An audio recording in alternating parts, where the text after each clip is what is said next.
Bawat taon, pinipili ng Pantone ang isang kulay na sinadya upang ipakita ang mga uso, mood at mga pangyayari sa zeitgeist o kasalukuyang henerasyon.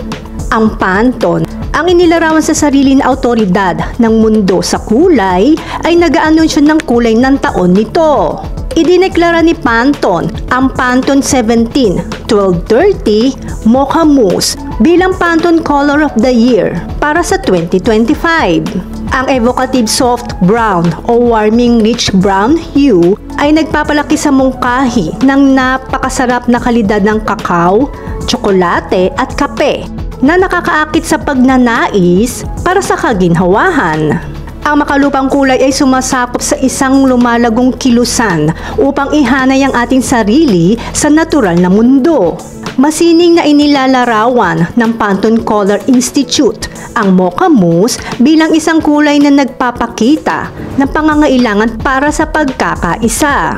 Ang kulay ay isang pagpapalawak din ng mga neutral shade na walang kasarian at praktikal.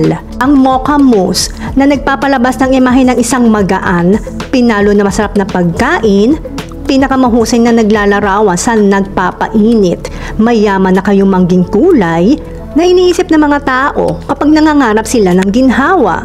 Bukod sa aktwal na kulay ng napiling kulay, ang pangalan ng shade nito ay may mahalagang papel din sa pakiramdam na sinusubukang pukhawin ng Pantone. Ito ay isang foundational shade at isang versatile shade. Ito ay isang kulay na tapat at tunay. Ito ay isang kulay na nakikita natin sa kalikasan. Ang kulay ng taon ng Pantone ay sinadya upang makuha ang zeitgeist at kasabay nito, nilayon din itong magsilbi bilang panlunas sa ating kultura.